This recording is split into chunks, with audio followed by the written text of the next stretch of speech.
ਤੇ ਅਗਲੀ ਖਬਰ ਦੇ ਵੱਲ ਵਧੀਏ ਆਪਾਂ ਗੱਲ ਕਰੀਏ ਨਵੀਂ ਸੰਸਦ ਦੀ। ਨਵੀਂ ਸੰਸਦ ਦੇ ਵਿੱਚ ਸ਼ਰਮਾ ਜੀ ਕਹਿੰਦੇ ਅੱਜ ਪੇਸ਼ ਹੋਣਾ ਹੈ ਮਹਿਲਾ ਰਾਖਵਾਂਕਰਨ ਬਿੱਲ। ਪ੍ਰਵੀਨ ਜੀ, ਜਦੋਂ ਇਸ ਸੈਸ਼ਨ ਨੂੰ ਸੱਦਣ ਦੀ ਚਰਚਾ ਸਾਹਮਣੇ ਆਈ ਸੀ ਕਿ 5 ਰੋਜ਼ਾ ਵਿਸ਼ੇਸ਼ ਇਜਲਾਸ ਬੁਲਾਇਆ ਜਾ ਰਿਹਾ, ਉਸੇ ਦਿਨ ਆਪਾਂ ਇਸੇ ਪ੍ਰੋਗਰਾਮ 'ਚ ਇਸ ਵੱਲ ਨਾਲ ਖਬਰ ਕੀਤੀ ਸੀ ਕਿ ਅਹਿਮ ਤੌਰ ਦੇ ਉੱਤੇ ਇੱਕ ਦੇਸ਼ ਇੱਕ ਚੋਣ, ਅਹਿਮ ਤੌਰ ਤੇ ਉੱਤੇ ਮਹਿਲਾ ਰਾਖਵਾਂਕਰਨ ਵੀ 2 ਪੜਾਵਾਂ ਤੋਂ ਇੱਕ 33% ਵਾਲਾ ਤੇ ਦੂਸਰਾ ਜਿੱਥੇ ਵੱਧ ਵੋਟਰ ਨੇ 20 ਲੱਖ ਦੇ ਕਰੀਬ ਵੋਟਰ ਨੇ, ਉੱਥੇ 18 ਤੋਂ 20 ਲੱਖ ਜਿੱਥੇ ਵੋਟਰ ਨੇ ਉੱਥੇ ਦੋਹਰੇ MP, ਇੱਕ ਜਰਨਲ ਜਿਹੜਾ ਆਮ ਕੋਈ ਲੜਦਾ ਹੀ ਹੈ, ਚਾਹੇ ਦੂਸਰੀ ਮਹਿਲਾ।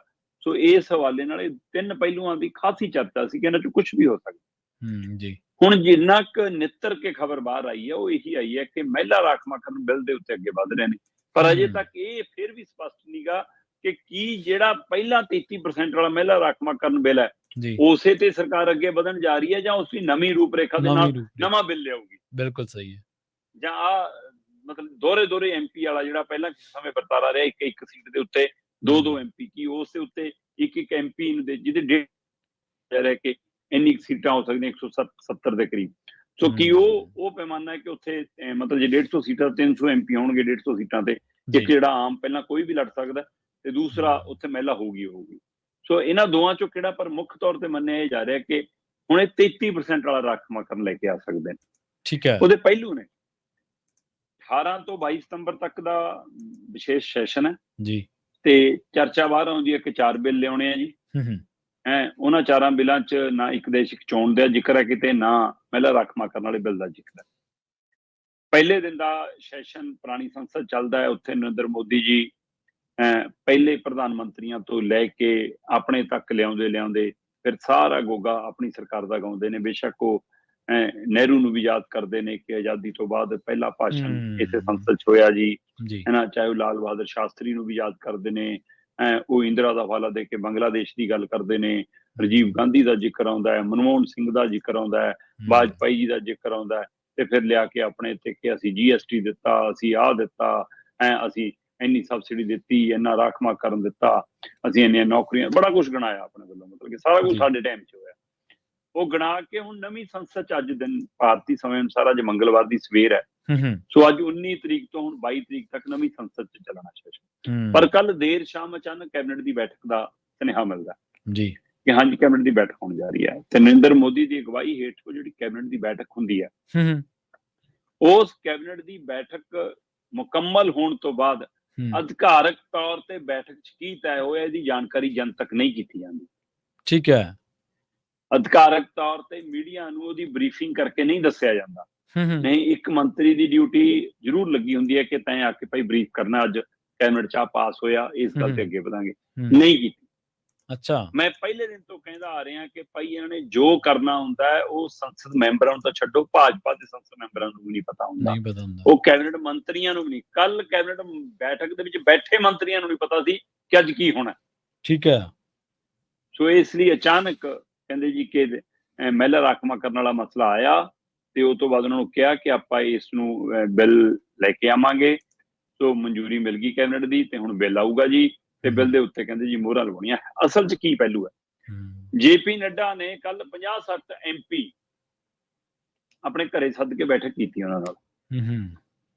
ਉਹਨਾਂ 'ਚ ਖਾਸ ਕਰਕੇ ਭਾਜਪਾ ਦੇ ਉਹ MP ਸੀ ਜਿਹੜੇ ਤਿੱਖਾ ਬੋਲਦੇ ਨੇ, ਜਿਹੜੇ ਮਤਲਬ ਬਾਹਾਂ ਚੜਾ ਕੇ ਵਿਰੋਧੀਆਂ ਨੂੰ ਘੇਰਨ ਲਈ, ਲੜਾਈ ਝਗੜਾ ਕਰਨ ਲਈ, ਤੂੰ ਮੈਂ ਕਰਨ ਲਈ ਜਾਣੇ ਜਾਂਦੇ ਨੇ। ਸੋ ਉਹਨਾਂ ਨੂੰ ਕੱਲ ਸਮਝਾਇਆ ਗਿਆ, ਕਹਿੰਦੇ JP ਨੱਡਾ ਵੱਲੋਂ, ਕਿ ਮਹਿਲਾ ਰਾਖਵਾਂਕਰਨ ਦੇ ਮਾਮਲੇ ਤੇ ਆਪਾਂ ਤਿੱਖਾ ਨਹੀਂ ਬੋਲਣਾ। ਠੀਕ ਹੈ। ਆਪਾਂ ਇਸ ਮਸਲੇ ਤੇ ਬੜੇ ਸੂਖਮ, ਸੀਮਤ, ਸ਼ਾਂਤ ਰਹਿਣਾ। ਸੋ ਕਹਿੰਦੇ ਉਹਨਾਂ ਨੂੰ ਟ੍ਰੇਨਿੰਗ ਦਿੱਤੀ ਹੈ। ਇਹ ਵੀ ਇੱਕ ਸਿਆਸੀ ਦਾਅ ਹੈ ਨਾ BJP ਦਾ। ਦੂਸਰੇ ਪਾਸੇ ਬਕਾਇਦਾ ਤੌਰ ਤੇ ANI ਵੱਡੀ ਨਿਊਜ਼ ਏਜੰਸੀ ਹੈ, ਉਸ ਦੇ ਹਵਾਲੇ ਨਾਲ ਇਹ ਖਬਰ ਆ ਰਹੀ ਹੈ ਕਿ ਕੱਲ ਕੈਬਨਿਟ ਦੇ ਵਿੱਚ ਮਹਿਲਾ ਰਾਖਵਾਂਕਰਨ ਬਿੱਲ ਨੂੰ ਮਨਜ਼ੂਰੀ ਦੇ ਦਿੱਤੀ ਗਈ ਹੈ। ਠੀਕ ਹੈ। ਇਸ ਗੱਲ ਦੀ ਪੁਸ਼ਟੀ ਸਰਕਾਰ ਨੇ, ਸਰਕਾਰ ਦੇ ਕਿਸੇ ਮੰਤਰੀ ਨੇ, ਕਿਸੇ ਅਧਿਕਾਰੀ ਨੇ ਅਜੇ ਤੱਕ ਨਹੀਂ ਕੀਤੀ, ਪਰ ਇਸੇ ਕੈਬਨਿਟ ਬੈਠਕ 'ਚ ਸ਼ਾਮਲ ਇੱਕ ਮੰਤਰੀ ਨੇ, ਪ੍ਰਹਲਾਦ ਪਟੇਲ ਨੇ, ਬਕਾਇਦਾ ਤੌਰ ਤੇ ਸੋਸ਼ਲ ਮੀਡੀਆ ਤੇ ਪੋਸਟ ਪਾਤੀ ਕਿ ਜੀ ਮਹਿਲਾ ਰਾਖਵਾਂਕਰਨ ਕੈਬਨਿਟ 'ਚ ਤਾਂ ਹੋ ਗਿਆ ਮਨਜ਼ੂਰ। ਠੀਕ ਹੈ। ਤੇ ਉਹ ਪੋਸਟ ਪਾਉਣ ਦੇ ਚੰਦ ਮਿੰਟ ਬਾਅਦ ਹਟਾ ਵੀ ਲਈ ਜੀ। ਹੁਣ ਉਹ ਜੋਸ਼ ਚ ਪਾ ਗਿਆ, ਹਾਂ। ਅਣਗਹਿਲੀ ਚ ਪਾ ਗਿਆ, ਤੇ ਬਾਅਦ ਚੋਂ ਝਾੜ ਪਈ ਕੇ ਦੱਸਣਾ ਥੋੜਾ, ਨਹੀਂ ਤਾਂ ਦੂਏ ਤਿਆਰੀ ਕਰ ਲੈਣਗੇ ਕੋਈ ਨਾ ਕੋਈ। ਸੋ ਪਰ ਤਾਂ ਵੀ ਜੀ ਇਹ ਗੱਲ ਅਜੇ ਥੱਲਿਓਂ ਬਾਹਰ ਹੈ ਕਿ ਲੱਗ ਰਿਹਾ ਹੈ, ਤੇ ਸੰਭਾਵਨਾ ਦਿੱਲੀ ਦੇ ਗਲਿਆਰਿਆਂ ਤੋਂ ਜੋ ਜਾਣਕਾਰੀ ਮਿਲ ਰਹੀ ਉਹੀ ਹੈ ਕਿ ਅੱਜ ਹੀ ਮਹਿਲਾ ਰਾਖਵਾਂਕਰਨ ਪੇਸ਼ ਕੀਤਾ। ਅਸਲ ਦੇ ਵਿੱਚ ਤਾਂ ਇਹ ਰਾਜ ਸਭਾ ਚ ਪਾਸ ਹੈ ਜੀ। ਮੈਂ ਤਾਂ ਹੀ ਗੱਲ ਕਰ ਰਿਹਾ ਕਿ ਜੇ ਤਾਂ ਉਹੀ ਬਿੱਲ ਨੂੰ ਅੱਗੇ ਵਧਾਉਣਾ ਫਿਰ ਤਾਂ ਲੋਕ ਸਭਾ ਚ ਆਊਗਾ ਤੇ ਪਾਸ ਹੋਣ ਤੋਂ ਬਾਅਦ ਰਾਸ਼ਟਰਪਤੀ ਕੋਲ ਜਾਊਗਾ। ਜੇ ਨਹੀਂ ਆ ਫਿਰ ਇਹਦੀ ਰੂਪਰੇਖਾ ਬਦਲ ਕੇ ਆਉਂਦੀ ਹੈ, ਫਿਰ ਲੋਕ ਸਭਾ ਤੋਂ ਰਾਜ ਸਭਾ ਹੋ ਕੇ ਫਿਰ ਰਾਸ਼ਟਰਪਤੀ ਜਾਊਗਾ। ਅਸਲ ਚ 2010 ਦੇ ਵਿੱਚ ਜਦੋਂ ਮਨਮੋਹਨ ਸਿੰਘ ਦੀ ਸਰਕਾਰ ਸੀ ਤਦ 9 ਮਾਰਚ 2010 ਨੂੰ ਰਾਜ ਸਭਾ ਦੇ ਵਿੱਚ ਇਹ ਬਿੱਲ ਪਾਸ ਹੋ ਚੁੱਕਿਆ ਜੀ, ਬਹੁਮਤ ਨਾਲ ਪਾਸ ਹੋ ਚੁੱਕਿਆ। ਪਰ ਉਸ ਸਮੇਂ ਆਰਜੇਡੀ ਔਰ ਸਮਾਜਵਾਦੀ ਪਾਰਟੀ ਨੇ ਇਸ ਗੱਲੋਂ ਮਨਮੋਹਨ ਸਰਕਾਰ ਨੂੰ ਧਮਕੀ ਦਿੱਤੀ ਕਿ ਅਸੀਂ ਭਾਈ ਸਮਰਥਨ ਵਾਪਸ ਲੈ ਲਾਂਗੇ ਜੇ ਤੁਸੀਂ ਇਸ 33% ਦੇ ਅੰਦਰ ਵੀ 1/3 ਐਸਸੀ ਬੀਸੀ ਤੇ ਪਛੜੇ ਭਾਈਚਾਰੇ ਦੀਆਂ ਮਹਿਲਾਵਾਂ ਦੇ ਲਈ ਵੱਖਰਾ ਰਾਖਵਾਂਕਰਨ ਨਾ ਰੱਖਿਆ। ਅੱਛਾ, ਠੀਕ ਹੈ। ਸੋ ਸਰਕਾਰ ਦਾ, ਮਨਮੋਹਨ ਸਰਕਾਰ ਦਾ ਜਾਂ ਕਾਂਗਰਸੀਆਂ ਦਾ ਤਰਕ ਸੀ ਕਿ ਅਸੀਂ ਤਾਂ ਪਹਿਲ ਕਦਮੀ ਕਰ ਰਹੇ ਹਾਂ ਮਹਿਲਾ ਰਾਖਵਾਂਕਰਨ ਬਿੱਲ ਲਿਆ ਕੇ,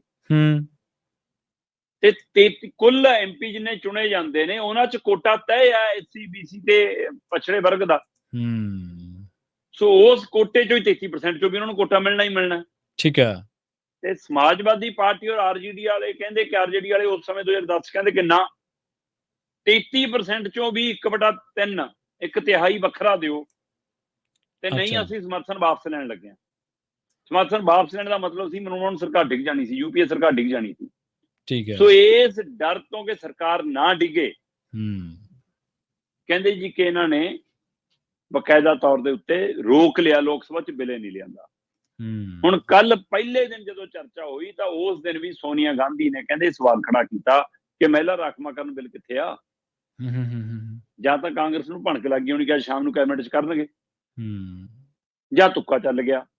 ਹੁਣ ਕਾਂਗਰਸ ਕਹਿੰਦੀ ਅਸੀਂ ਬਿਨਾਂ ਸਮਰਥਨ, ਬਿਨਾਂ ਕਿਸੇ ਮੰਗ ਤੋਂ ਇਹਦਾ ਸਮਰਥਨ ਕਰਾਂਗੇ, ਬਿਨਾਂ ਕਿਸੇ ਆਧਾਰ ਤੋਂ, ਮਤਲਬ ਕਿ ਕਾਂਗਰਸ ਦਾ ਸਮਰਥਨ ਹੈ ਜੀ ਇਸ ਗੱਲ ਨੂੰ। ਉਹ ਤਾਂ ਇਹ ਕੋਸ਼ਿਸ਼ ਕਰਨਗੇ ਨਾ ਕਿ ਪਹਿਲ ਅਸੀਂ ਕੀਤੀ ਹੋਈ ਆ। ਇਸੇ ਲਈ ਸੰਭਾਵਨਾ ਹੈ ਕਿ ਇਹਦੀ ਮਾੜੀ ਮੋਟੀ ਸ਼ਕਲ ਸੂਰਤ ਬਦਲ ਵੀ ਸਕਦੀ ਹੈ ਭਾਜਪਾ, ਤਾਂ ਕਿ ਉਹਨਾਂ ਦੇ ਕੋਟੇ ਚ ਨਾ ਚਲਾ ਜਾਵੇਗੀ।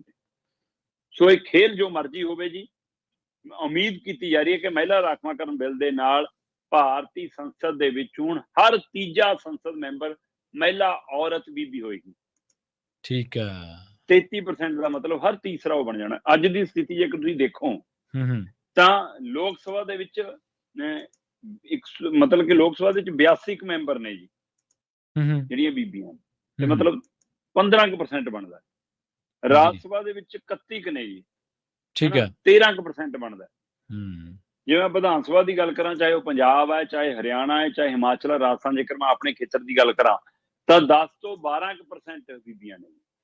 ਸੋ ਜੇਕਰ ਇਹ ਬਿੱਲ ਪਾਸ ਹੁੰਦਾ ਹੈ, ਪਾਸ ਹੋਣ ਤੋਂ ਰਾਸ਼ਟਰਪਤੀ ਮੋਹਰ ਲੱਗ ਕੇ ਕਾਨੂੰਨ ਦਾ ਰੂਪ ਧਾਰਦਾ ਹੈ, ਤਾਂ ਸੰਸਦ ਦੇ ਵਿੱਚ ਹਰ ਤੀਜਾ ਸੰਸਦ ਮੈਂਬਰ ਲੋਕ ਸਭਾ ਤੇ ਰਾਜ ਸਭਾ ਚ ਮਹਿਲਾ ਹੋਏਗੀ ਜੀ, ਔਰ ਹਰ ਵਿਧਾਨ ਸਭਾ ਦੇ ਵਿੱਚ ਉਹਨਾਂ ਨੂੰ 33% ਸਥਾਨ ਮਿਲੇਗਾ। ਸੋ ਇੱਕ ਚੰਗੀ ਪਹਿਲ ਕਦਮੀ ਵਜੋਂ ਦੇਖਿਆ ਜਾ ਰਿਹਾ, ਬਸ਼ਰਤੇ ਭਾਜਪਾ ਦਾ ਸਿਆਸੀਕਰਨ 2024 ਦਾ ਲਾਹਾ ਲੈਣ ਦੇ ਹਵਾਲੇ ਨਾਲ ਦੇਖੇ। ਪਰ ਸਭ ਨੂੰ ਸਮਝ ਆਉਂਦਾ ਹੈ ਕਿ ਬੀਬੀਆਂ ਦੀਆਂ ਵੋਟਾਂ ਲੈਣ ਦੇ ਲਈ ਉਹਨਾਂ ਦੀ ਕੋਸ਼ਿਸ਼ ਹੈ, ਜਦੋਂ ਕਿ ਬੀਬੀਆਂ ਨੂੰ ਹੱਕ ਬਹੁਤ ਦੇਰ ਪਹਿਲਾਂ ਮਿਲ ਜਾਣਾ ਚਾਹੀਦਾ। ਜੀ,